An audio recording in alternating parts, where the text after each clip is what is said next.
Let's cover dictionaries in Python. Dictionaries are a type of collection in Python. If you recall, a list has integer indexes. These are like addresses. A list also has elements. A dictionary has keys and values. The key is analogous to the index. They are like addresses, but they don't have to be integers. They are usually characters. The values are similar to the element in a list and contain information. To create a dictionary, we use curly brackets. The keys are the first elements. They must be immutable and unique. Each key is followed by a value separated by a colon. The values can be immutable, mutable, and duplicates. Each key and value pair is separated by a comma. Consider the following example of a dictionary.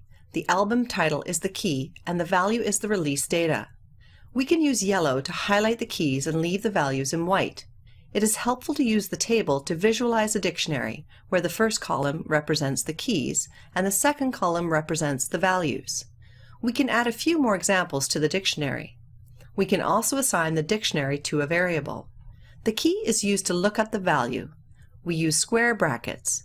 The argument is the key. This outputs the value. Using the key of back in black, this returns the value of 1980.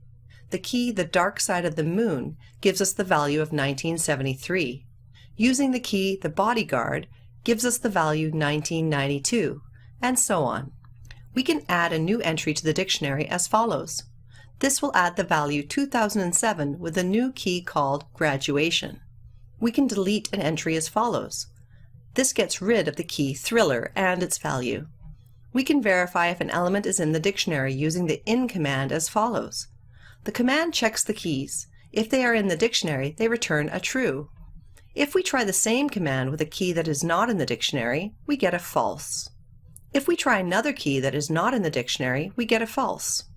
In order to see all the keys in a dictionary, we can use the method keys to get the keys. The output is a list-like object with all the keys. In the same way, we can obtain the values using the method values. Check out the labs for more examples and info on dictionaries.